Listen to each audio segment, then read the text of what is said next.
Boa tarde a todos os que nos assistem aí em casa. Nós somos a Igreja Evangélica Batista de Guimarães e damos neste momento início àquilo que nós chamamos de culto. Ora, culto é um tempo que nós tiramos para pensar em Deus, para cantar para Ele e também para meditar acerca da Sua Palavra. Há umas semanas atrás nós reuníamos-nos num espaço físico que muitos chamam de igreja, mas neste momento não é propício de todo fazê-lo pelas razões que todos conhecemos. Mas somos gratos por estes meios que temos e que não nos impedem de partilharmos uns com os outros aquilo que acreditamos. Deus não é alheio a tudo aquilo que se está a passar e por isso temos pedido a sua intervenção e pedimos que Ele nos leve para mais perto de si. É muitas vezes nestes momentos que pensamos na essência do ser humano e pensamos um pouco mais acerca do que é que Deus tem a ver com isto. Igreja são todos aqueles que creem em Deus. E as famílias são integrantes dessa mesma igreja. Iremos de seguida ver participações diversas dessas mesmas famílias, mediante os dons que Deus concedeu a cada um. Mas antes disso, vamos ler uma passagem que nos encoraje a viver a união na igreja e na família.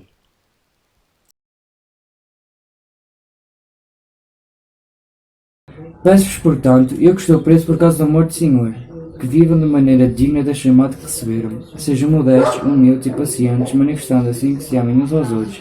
Esforcem-se por conservar a unidade que vem do Espírito e vivendo em paz uns com os outros. Há um só corpo e um só Espírito, do mesmo modo que a esperança para a qual foram chamados é uma só. Existe um único Senhor, uma só fé e um só batismo. Há um só Deus, Pai de todos, que está acima de todos e que atua através de todos e em todos.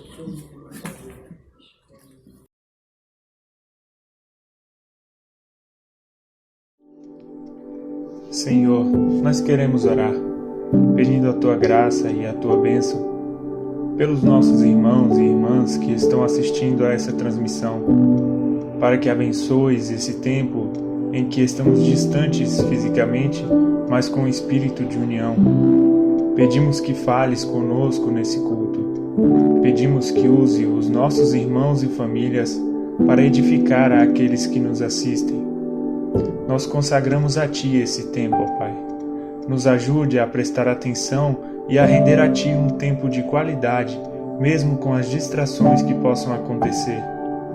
Nos ajude a ter coragem de partilhar este link com mais pessoas que conhecemos para que elas também possam ser tocadas por Ti.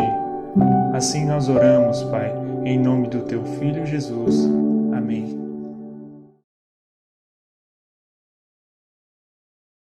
Olá, Igreja! Espero que estejam todos bem na paz do nosso Senhor Jesus Cristo. Sabemos que as últimas semanas não têm sido fáceis e que muitas vezes nos sentimos um bocado mais abalados. Mas é nestes momentos em que é bom lembrar que temos um Deus bom em quem podemos confiar. E se você em casa acredita nisso, eu convido a agradecer-lhe e a louvá-lo da maneira que você quiser. Pode ser a cantar, pode ser a dançar. Qualquer um destes serve, desde que seja para a glória do nosso Deus. Então vamos nos juntar à família Oliveira e cantar juntos És Tu a Única Razão.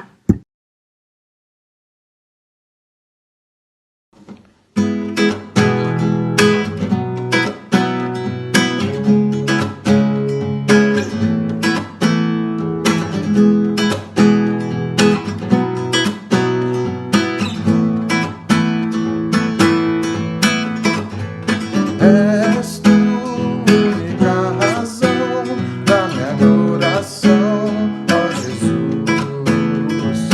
És tu única esperança que anelo em ter, ó Jesus. Confiante fui ajudando, tua salvação tem me alegrado. Hoje a gozo em meu coração, com meu canto te louvarei,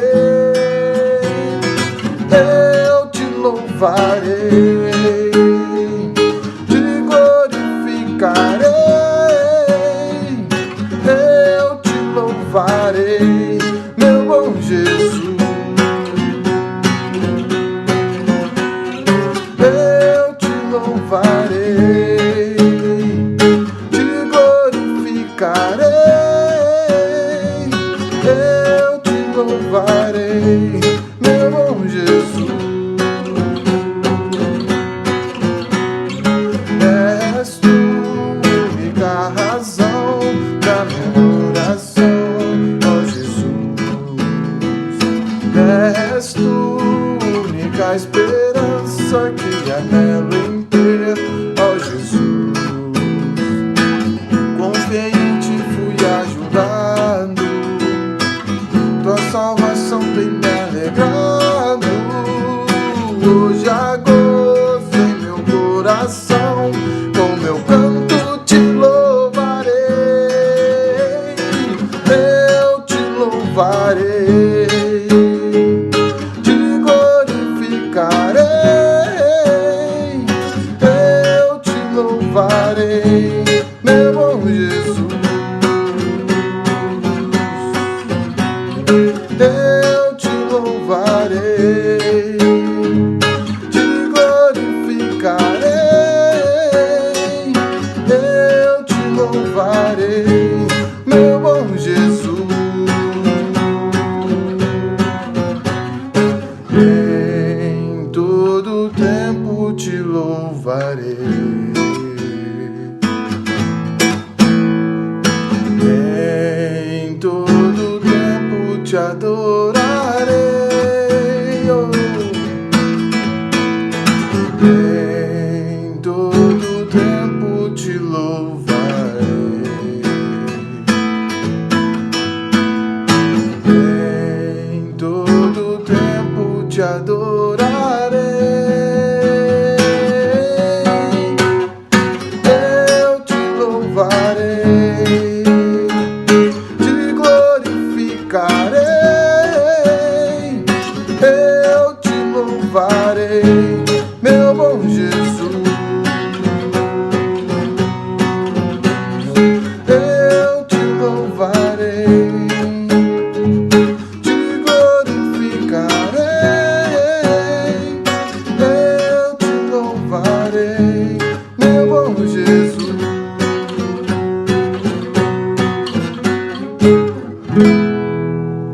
Amém. Salmos 86:11 diz o seguinte: Ensina-me, Senhor, o teu caminho, e andarei na tua verdade. Une o meu coração ao temor do teu nome. Vamos juntos cantar com a família Julião, Quero Ser Fiel.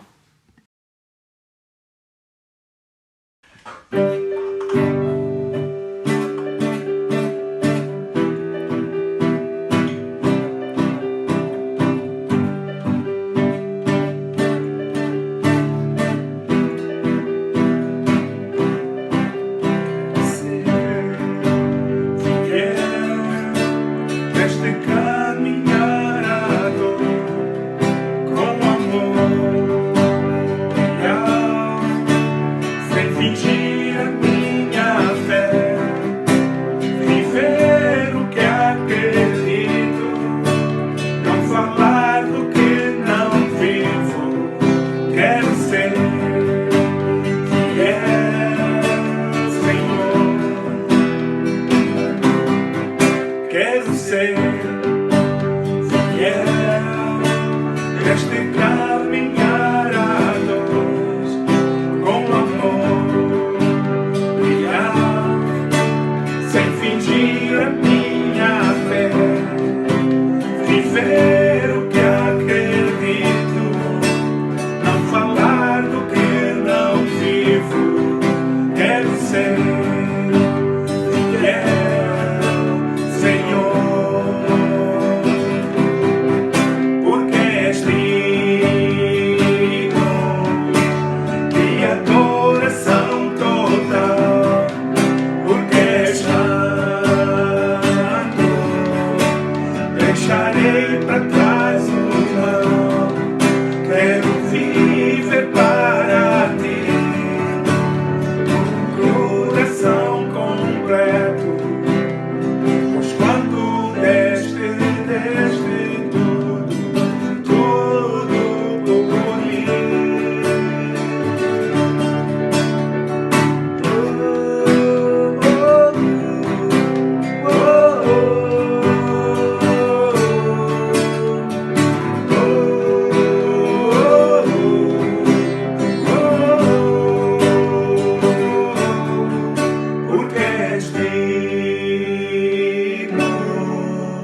de adoração total, porque és santo. Deixarei para trás o mal, quero viver para ti, com um coração completo. Pois quando deste tudo, tudo por mim.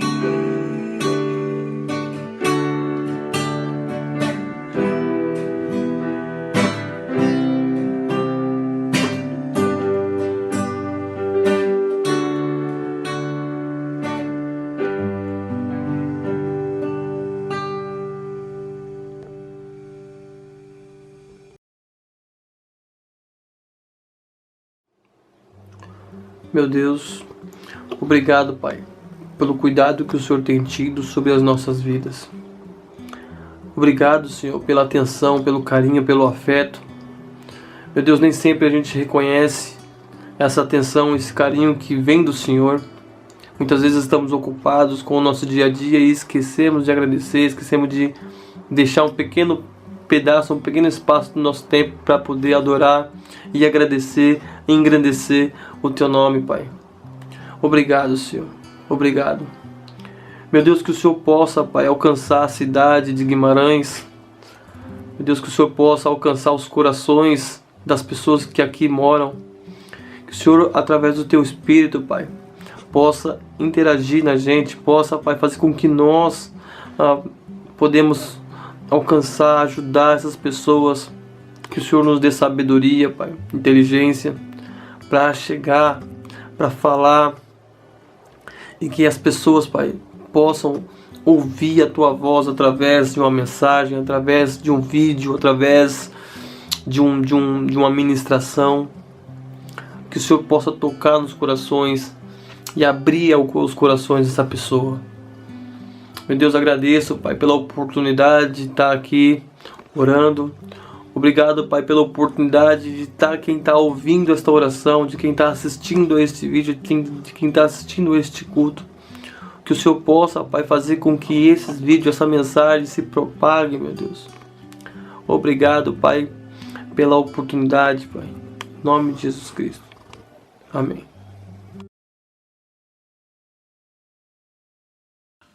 Em 1 Coríntios capítulo 13, versículo 2 diz o seguinte: E ainda que tivesse o dom de profecia, e conhecesse todos os mistérios e toda a ciência, e ainda que tivesse toda a fé, de maneira tal que transportasse os montes, e não tivesse caridade, nada seria.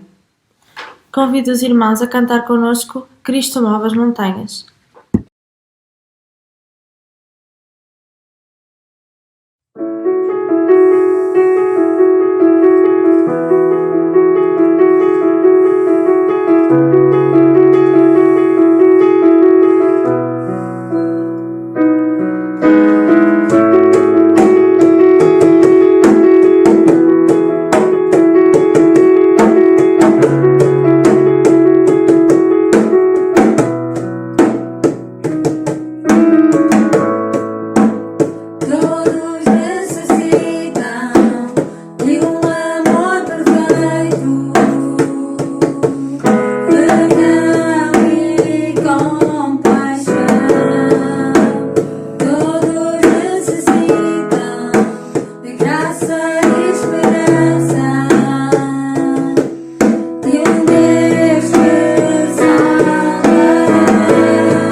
Neste momento, iremos ouvir a palavra que irá ser transmitido pelo Joel.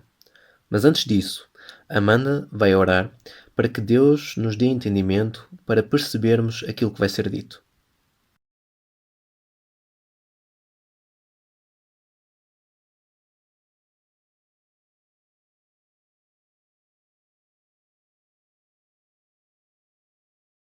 Meu Deus, meu Pai, agora eu te peço que o Senhor fique conosco esse tempo todo que vamos falar sobre a Tua Palavra. Que o Senhor abra os nossos corações para que nós podemos estar dispostos a ouvir a Tua Palavra. Que o Senhor faça-nos perceber aquilo que o Senhor está tentando falar para a gente.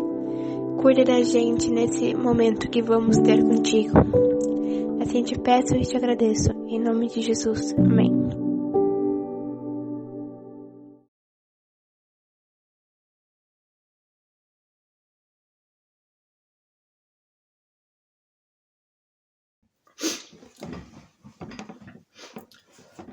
Boa tarde. Hoje vamos continuar o nosso estudo em Atos e o nosso estudo centra-se no capítulo 16, versículo 27 até ao 34. Diz-nos assim a palavra do Senhor.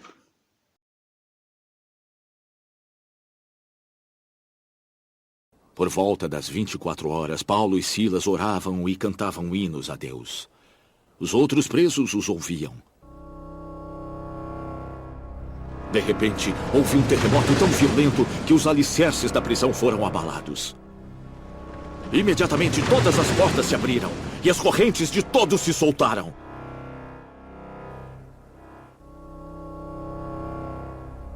O carcereiro acordou. E vendo abertas as portas da prisão, desembainhou sua espada para se matar, porque pensava que os presos tivessem fugido.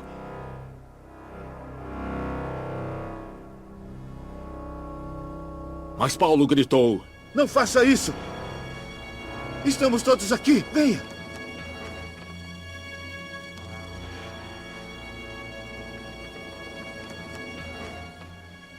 O carcereiro pediu luz, entrou correndo e trêmulo prostrou-se diante de Paulo e Silas.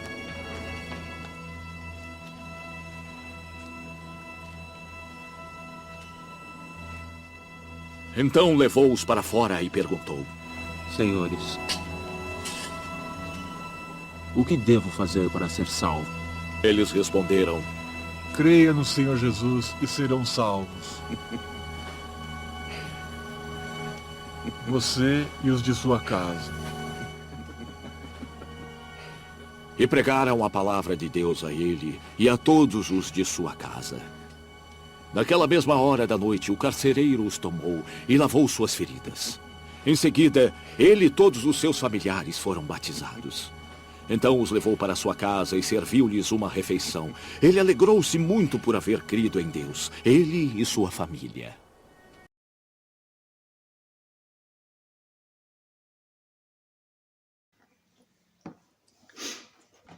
Mas, irmãos, Deus muitas vezes usa meios incomuns para conduzir as pessoas à salvação.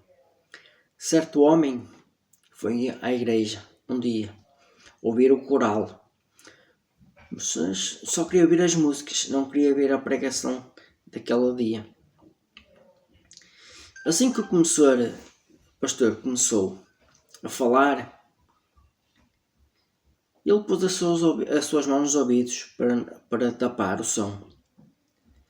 Mas só que estava lá uma mosca, daquelas chatas, que eu não saía de volta dele. Estava lá sempre de volta da cara dele. Até que ele, uma altura que ficou cheio e tirou as mãos do ouvido para enxutar a mosca.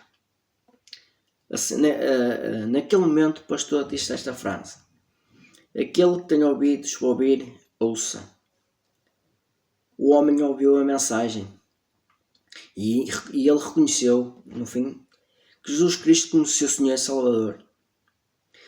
Assim também vemos aqui nesta situação da conversão do carcereiro, que Deus usou um terremoto muito especial. Um terremoto onde as paredes não caem, só sobem portas e algemas para chegarem até àquele homem.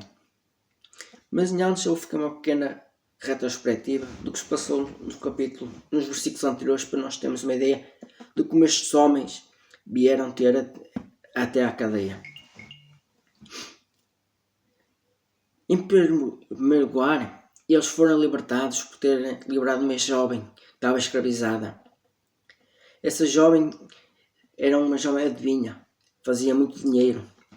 Então, como eles liberaram aquela jovem da influência do maligno, os seus senhores que ganhavam muito dinheiro com ela, ficaram revoltados contra o Paulo e Silas. Então os levaram perante os juízes. Eles foram injustamente acusados. Eles foram injustamente acusados porque Paulo e Silas eram romanos e como tal não podiam ser julgados. Então esses senhores levaram-os para dentro da Agra, o centro da vida social daquela cidade. O local onde os magistrados permaneciam para julgar o povo. Eles foram levados perante eles, pois tinham orgulhos, os magistrados, em chamar-se pretores, um título muito honroso.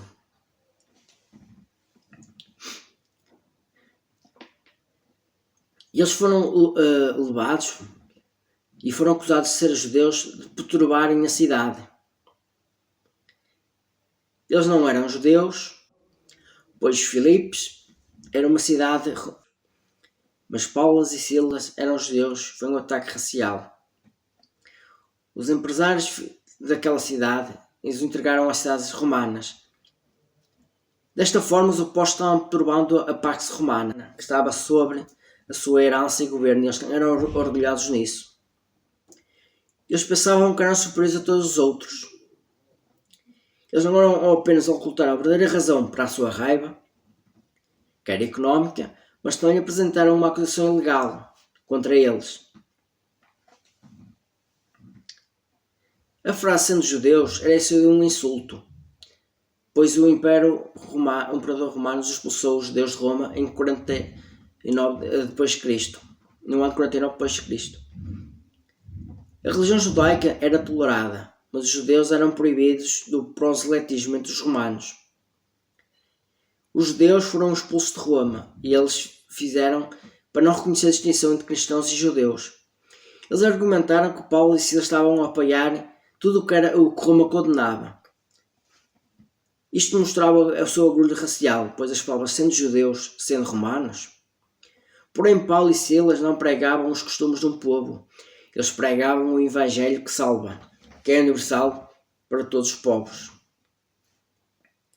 De acordo com Cícero e alguns escritos, os romanos tinham uma lei que nenhum romano podia acreditar ou seguir os ensinamentos de qualquer religião que não fosse aprovada pelo Senado.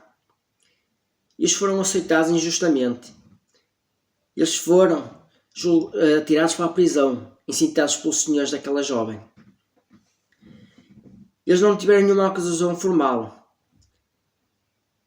Eles rasgaram as suas roupas e os chicotearam com muita violência.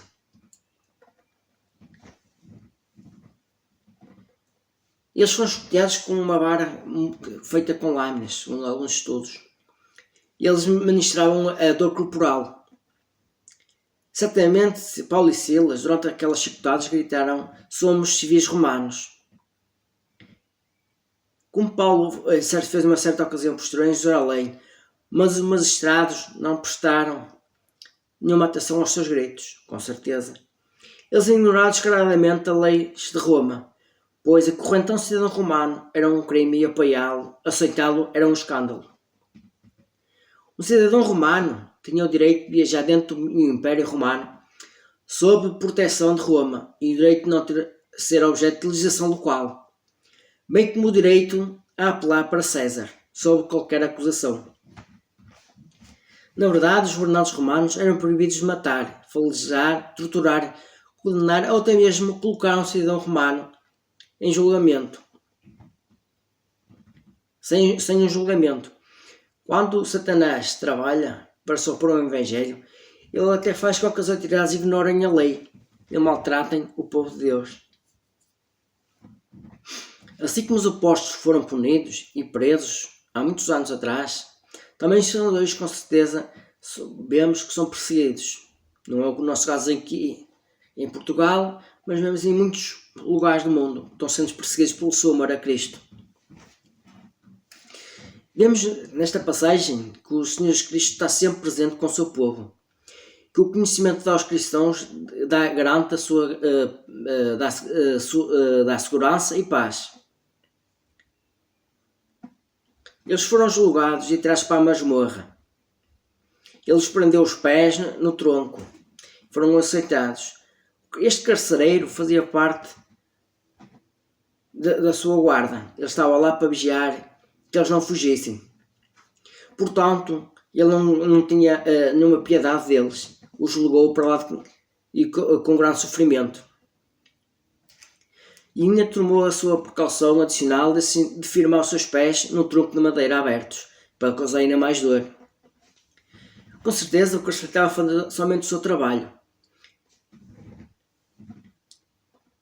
Foi neste contexto que eles experimentaram um grande livramento. Pois Silas, por volta da meia-noite, como vemos no versículo 25, oravam e cantavam louvores, e os demais companheiros da prisão escutavam. E enquanto cantavam, os prisioneiros escutavam com a alegria deles. Mesmo em meio naquelas circunstâncias muito difíceis, Paulo e Silas testemunhavam acerca de Deus. De repente sobreveio um grande terremoto que sacudiu os alicerces da prisão. Abriram-se todas as portas e soltaram-se todas as cadeias de todos. Enquanto Paulo e Silas adoravam a Deus, de repente houve um terremoto tão violento que sacudiu os alicerces da prisão. Mas as portas pesadas e as algemas também com certeza não eram nada meigas, eram pesadas, não são como as dois. Abriram-se, sem nada para ver. Mas realmente as paredes não caíram. Ninguém ficou ferido. É um terremoto muito estranho. No entanto, este terremoto foi usado não apenas para libertar Paulo e Silas, mas também para chamar a atenção do carcereiro. Deus libertou Paulo da prisão por meio de um anjo. Mas aqui um invento foi escolhido para dar a Paulo a oportunidade para ganhar o Evangelho àqueles homens. Também é muito interessante ver com Lídia, Deus apenas abriu o coração como uma flor que se abre ao nascer do sol. Com o carcereiro ele enviou este terremoto. Mas Deus sempre usa o que precisa e como quer para realizar os seus desejos. Aqui está uma preciosa lição que jamais devemos esquecer, que ao compartilhar o Evangelho nunca estamos sozinhos. Ao nosso lado está aquele que é capaz de sacudir a terra se necessário para salvar os que são seus. Apesar de todos os esforços de Satanás para se opor à expansão do Evangelho, Deus concretizou o seu plano. Nenhum poder romano, nenhuma multidão enraivecida podia impedir os seus propósitos. Vemos no versículo 27 que o carcereiro despertou do sono e, vendo abertas as portas do cárcere, da prisão, puxando da espada, quis se matar, pensando que os presos tinham fugido. Isto porquê? Porque um carcereiro com certeza já sabia o seu destino. Se os prisioneiros fugissem, ele sabia que a sua morte era iminente. Não havia outro castigo. Isto também vemos quando Pedro escapou da prisão, no capítulo 12, em que o Herodes, depois de fazer perguntas aos guardas, mandou matá-los. Mas Deus amava este carcereiro e queria que ele viesse a experimentar a salvação. Mas Paulo rogou em alta voz: não te faças mal, que nós estamos aqui. Paulo tranquilizou o carcereiro, dizendo que estavam todos ali e que ninguém tinha saído. Talvez os outros prisioneiros estivessem tão impressionados com o poder de Deus que não se atreveram a fugir. Então o carcereiro, tendo pedido uma luz, entrou precipitadamente, a correr, a tremer, e prostrou-se diante de Paulo e Silas.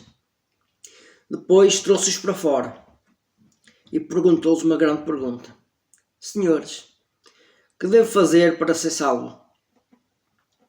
Possivelmente as orações e louvores de Paulo tinham atingido os seus ouvidos. O terremoto deu oportunidade para os prisioneiros saírem, mas as palavras tranquilizadoras de Paulo conduziram o carcereiro ao caminho da salvação.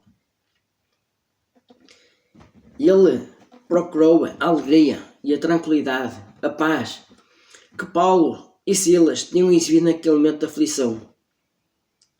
Mesmo naquelas circunstâncias injustas e dolorosas,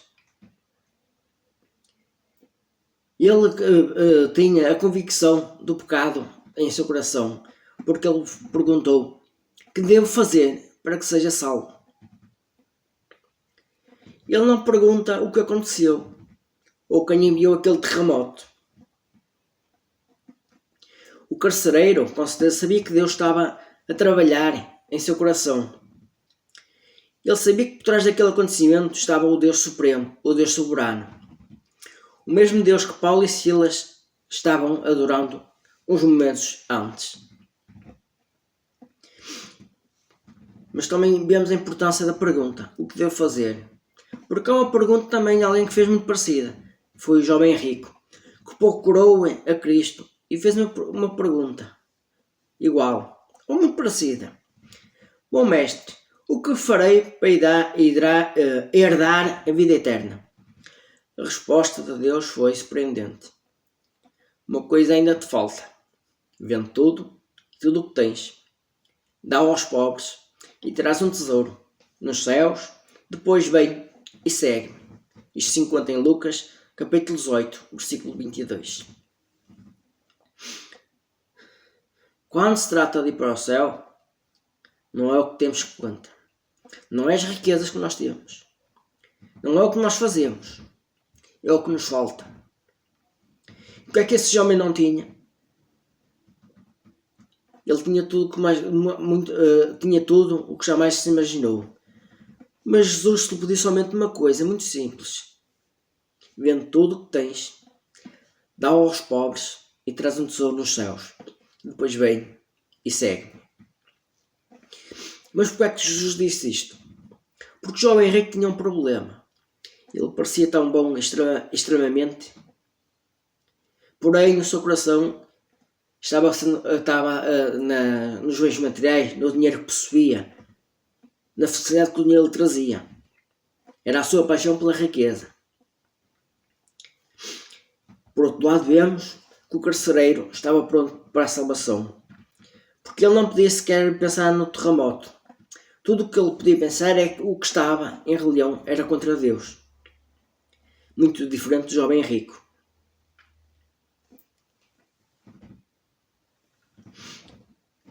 E a resposta muito simples que o carcereiro, o guarda, fez a Paulo, ele respondeu: crê no Senhor Jesus e serás salvo, tu e a tua casa. Paulo deu esta resposta clara ao guarda: crê no Senhor Jesus e serás salvo, tu e a tua casa. Este é o resumo mais sucinto do Evangelho no Novo Testamento. Seu arrependimento foi mostrado por ações. O carcereiro havia perguntado o que deveria fazer. Esta resposta que lhe deram foi muito surpreendente. Que ele não precisava fazer nada. Ele somente precisava aceitar Jesus é o seu Senhor. Reconhecer a obra salvífica que ele fez na cruz do Calvário, no qual ele morreu. Era Deus, se fez homem. E morreu na cruz do Calvário, derramando o seu sangue precioso para que nós para que ele tivesse os seus pecados purificados perante Deus. A salvação é obra de Deus. Quando Paulo acrescenta tu e a tua casa, significa que a mesma promessa se aplicava à família do carcereiro. Mas somente se também eles aceitassem Jesus como seu Senhor e Salvador. E então ele os convidou para a sua casa. Preparou-lhes uma mesa. E convidou-os a pregar a palavra de Deus a todos quantos estavam naquela casa, à sua família e com certeza a muitas outras pessoas, vizinhos que o convidaram. Toda a família do carcereiro foi salva naquela noite, como diz a palavra. Vemos aqui a preocupação, com certeza, que ele sentiu de transmitir aquela mesma alegria que ele sentiu quando aceitou Jesus Cristo. Ele procurou transmiti-lo também à sua família. Por isso a evangelização no seio familiar é muito importante. Porque é preciso transmitir, mostrar a obra que Jesus Cristo fez. A alegria que nós sentimos quando temos esta relação próxima com Jesus Cristo. Mas é muito importante também transmitirmos esta alegria que nós sentimos aos nossos pais, aos nossos irmãos, às nossas mulheres, ao nosso esposo, à nossa mulher e a todos os nossos vizinhos. Porém, o primeiro desafio da evangelização é no seio familiar. É no âmbito da família que surge a primeira experiência de proclamar a Jesus, mediante ele tudo o que ele representa para nós. Quando Jesus disse, ide por todo o mundo, pregai o Evangelho a toda a criatura, ele estava a referir-se que o primeiro grande desafio nasce na nossa família, no seio. A nossa família e todos quantos aqueles rodeiam mais próximos precisam de ver a nossa transformação, de que forma é que o Evangelho nos tocou e trouxe mudanças à nossa vida. Hoje, muitas vezes a família está sendo atacada, principalmente na área sexual, no casamento, homossexual, homens com homens, mulheres com mulheres. Muitos até hoje nem sequer querem casar, querem se juntar. Isto não é o que Jesus Cristo quer, o que é que Deus quer para a família. Lançando os pais contra os filhos. A droga que hoje já não é tão visível, mas ela está hoje. Hoje a droga dos jovens é o álcool, da pornografia e de outros vícios que estão a atacar a família. Por isso, a evangelização no seio da família deve ser o que nós devemos privilegiar, porque através de uma família transformada, com certeza outras vão ser transformadas. Vemos na Bíblia também alguns exemplos disso. A conversão da família de Raab, a meretriz, prova de que um pecador verdadeiramente arrependido pode levar toda a família a receber a Jesus. No capítulo 2 de Josué, vê-se como Raab tinha uma fé viva em Deus, não só para alcançar a sua salvação, mas também para rogar pelo pai, pela mãe, pelos irmãos. Ou seja, ela orava muitas vezes, várias vezes ao dia, para que Deus desse sabedoria, para que pudesse transmitir o Evangelho ao pai, à mãe e aos seus irmãos. Quando os muros de Jericó caíram por terra, permaneceu em pé onde se encontrava a sua casa. Apesar de tudo naquela cidade ter sido derrubado, não sobrou nada. Somente a sua casa, o seu pai, a sua mãe e os seus irmãos saíram ilesos daquela situação. Outra família que nós vemos de exemplo é a família de Cornélio. Depois de mandar chamar a Pedro, foi aos amigos, convidou-os para ouvir o Evangelho de Deus. Mas não se esqueceu dos da sua casa. Eles assistiram à exposição. Foram salvos. Outra situação foi a família de Lídia, esta rica vendedora de púrpura. É outro exemplo de crente que não se dá por satisfeita enquanto não houvesse a sua família alcançada por Cristo. Cristo salvou a casa de Lídia, porque ela julgou fiel ao Senhor.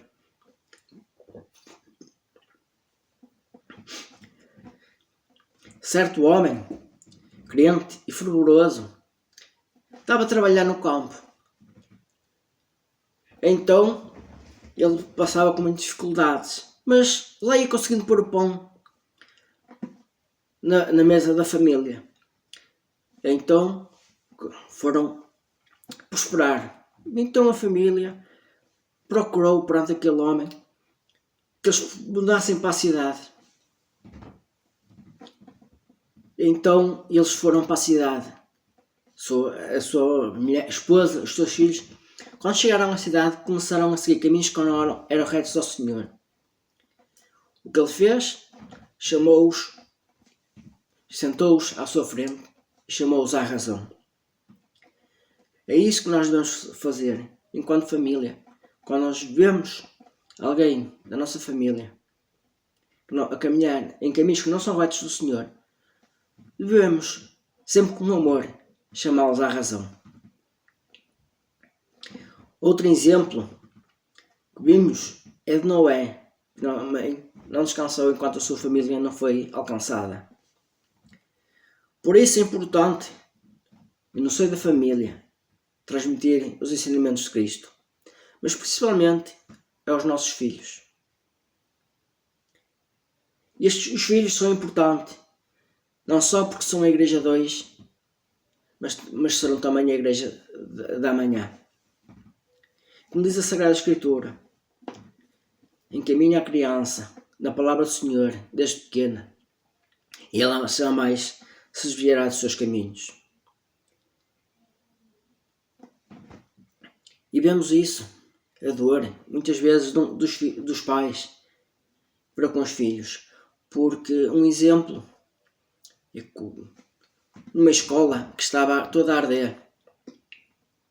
Essa escola estava cheia de crianças. Os pais, fortes, queriam chegar lá, perto deles, mas não conseguiam chegar, porque as labaredas eram muito intensas, então só viam os filhos a chamar: pai, porque não me vais salvar-me? Porque não podes me ajudar? E isso aconteceu, e o pai, vendo aquela situação, viu o seu filho desfalecer à sua frente. Poucos dias depois, aquele homem que viu o seu filho morrer à sua frente pelo fogo, com aquelas vozes naquela cabeça: pai, porque não posso salvar-me? Faleceu. Assim também nos sejamos hoje em dia com os nossos familiares, porque muitos hoje não ouvem os gritos dos seus filhos, que vêm ameaçados o mundo neste horror que nós vivemos, seja pelas drogas, seja por todas as situações que hoje vivemos. Várias coisas são importantes para evangelizar nossos filhos. Não só os nossos filhos, mas também os nossos familiares. O culto doméstico. O culto doméstico é importante, pois ensina, como dizem dentro dos Deuteronômio: pondo, pois, estas minhas palavras no vosso coração e na vossa alma, e atai-as por sinal da vossa mão, para que estejam testeiras entre os vossos olhos, e ensinai-as aos vossos filhos, falando delas, assentando em tua casa, e andando pelo caminho, e deitando-te e levantando-te. Isto se encontra em Deuteronômio 11, versículo 19. Quando se tem a abertura e a oportunidade para isto, é um instrumento valioso. Ali, no culto doméstico, cantamos e louvamos ao Senhor, mas também é uma oportunidade, de uma maneira informal, de transmitirem os ensinamentos de Cristo, de meditarmos na sua palavra. O encontro com a palavra de Deus no seio da família é um momento muito singular para a família, para se evangelizar. Ninguém se pode desculpar dizendo que não tem tempo, porque os poucos minutos que dedicamos ao Senhor vão representar um peso tremendo na vida dos nossos entes queridos. Mais valem alguns minutos na presença do Senhor do que milhares de horas seguidas longe dele. e em outras coisas que nada prestam. Certamente que todos podem achar tempo para aquilo que é essencial. Também devemos achar um tempo para estar perante Deus, para ouvir o que Ele nos tem para ensinar. A boa conduta em casa, além de ser útil para instruir os filhos, é também útil para evangelizar os vizinhos e os demais parentes. A nossa postura íntegra, contrastando, encontrar o estilo de vida deste mundo, com certeza deixa-o gerar com uma pulga atrás da orelha e para nos ficar a conhecer melhor. Veja a atitude de Isaac quando da disputa dos poços. A sua atitude de paciência e mansidão foi um testemunho vivo para todos em sua casa e para os habitantes da cidade. Se tu és um patrão dos fiéis, na palavra, no procedimento, no amor, na fé, na pureza, isto se encontra em 1 Timóteo 4,12, esta é a exortação dele, de Paulo a Timóteo. Permaneçamos firmes e fiéis na palavra. Sem dúvida que esta é a mais diferente maneira de levarem o Evangelho aos nossos filhos. Isto é, fazendo as nossas próprias vidas de um bom exemplo. Sejamos, portanto, sal da nossa família, sejamos a luz em nossa casa. Com esta nova postura, quando passamos a ter Jesus como o único Senhor, suficiente Senhor e Salvador, passamos a viver como o patriarca Jó, reto, sincero, temente a Deus e que se desvia do mal.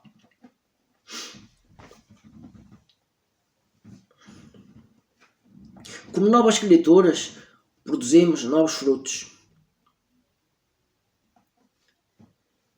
Ou seja, novas ações, pois agora somos guiados e dirigidos pelo Senhor. Eles identificam o nosso caráter de cristão. A palavra de Deus deixa claro que uma árvore boa não pode produzir um mau fruto, pois vai contra a sua natureza, a sua essência. Os atos falam mais alto do que palavras. Por isso é que dizem que a pregação com a nossa vida, com os nossos atos, são mais penetrantes do que a palavra. Cada um de nós precisa entender que as nossas ações estão a ser observadas todo o tempo. Mas, para termos atenção às nossas ações, não quer dizer que nós não vamos pregar, porque a fé vem pelo ouvir a palavra. Nunca nos devemos esquecer isso. Depois de entregarmos a nossa vida a Cristo, tornamos pessoas marcadas, visadas. O mundo está a aguardar quando nós metemos a pata na poça, quando caímos em falta.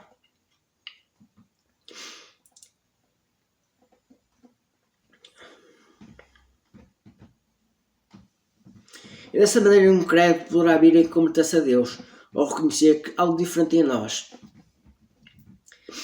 Após a conversão, o nosso comportamento deve evitar toda a aparência de todo mal. Exorta-nos o apóstolo Paulo, abstendo-nos de toda a aparência do mal. A conduta do crente é refletir de uma pessoa transformada, que foi lapidada pelo poder de Deus. O crente deve ter uma vida exemplar, quer em costumes, a maneira como se veste, os negócios que faz, as palavras, gostar de ser observado por outros. As pessoas do mundo podem não ler a Bíblia, mas certamente lerão a vida do crente, que deve ser uma carta viva e testemunhar de Nosso Senhor Jesus Cristo. Está escrito: vivei, acima de tudo, por um modo digno do Evangelho de Cristo. Filipenses 1:27. Portanto, o testemunho caracteriza-se pela prática dos atos que são agradáveis a Deus, que demonstram obediência e reconhecimento de soberania do Senhor sobre a pessoa.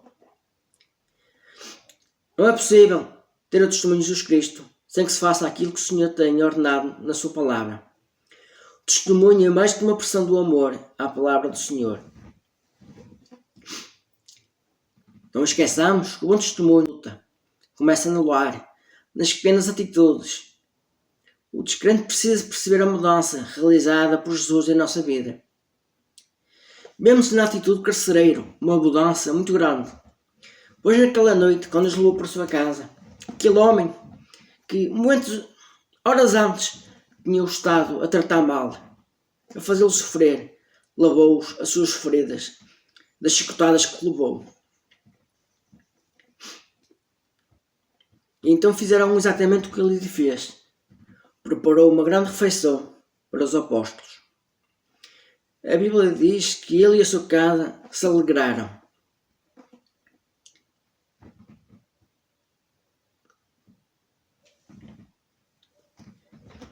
Paulo foi convidado pelo carcereiro para estar à mesa na sua casa e testemunhou do Evangelho. Assim nós também devemos fazer. As lições que nós podemos tirar com este texto para a nossa vida é que, primeiro, devemos deixar Deus atuar na nossa vida. Muitas vezes com pequenas coisas. Nós não sabemos o dia da manhã, o que vai acontecer. Muitas vezes acontecem-nos coisas. Uma doença. Esta situação que nos estamos a passar agora com o vírus. Demos a oportunidade de estarmos mais em casa, mais próximos dos nossos familiares, dos nossos filhos, dos nossos pais. Demos uma forma de poder mais estar junto dele, refletir sobre a sua palavra, sem nos preocuparmos, sem termos aquele stress com o que vivemos. E uma coisa muito importante é que, assim como o carcereiro e vários exemplos convidaram pessoas para a sua casa para fazer um convívio, também nós façamos o mesmo. Convidamos as pessoas, os nossos entes queridos, para ouvir uma palavra, para vir comer na nossa casa, um lanche, um jantar, um almoço, e que possamos ter a oportunidade de dar um pequeno testemunho acerca da nossa mudança, do que fez em nossas vidas, da transformação que ele fez. Para que assim, mais tarde, possamos ter a vontade, causar a curiosidade de elas saber mais neste Cristo que nos transforma, que nos dá segurança, a paz, que nós possamos viver nesta situação que estamos a viver neste momento.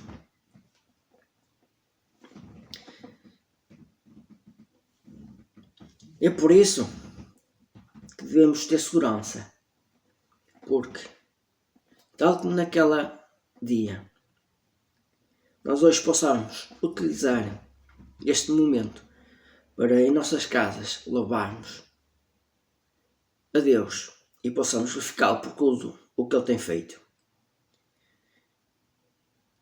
Deus nos abençoe a todos e que possamos passar por esta situação sempre com os olhos postos em Cristo, pois tudo o que acontece na nossa vida tem sempre um propósito. Que assim seja.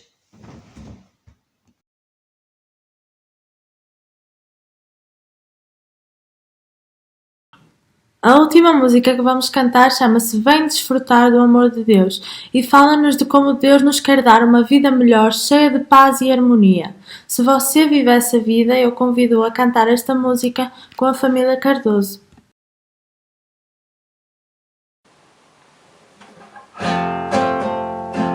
Vem desfrutar do amor de Deus, você e sua casa. Deixe Jesus que o rei entrar em seu coração. Vida melhor Ele quer te dar, restaurar seu lar.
Estamos na reta final do nosso tempo, mas não queria despedir-me sem antes encorajar a todos aqueles que nos assistem a pensar nestas coisas durante a semana.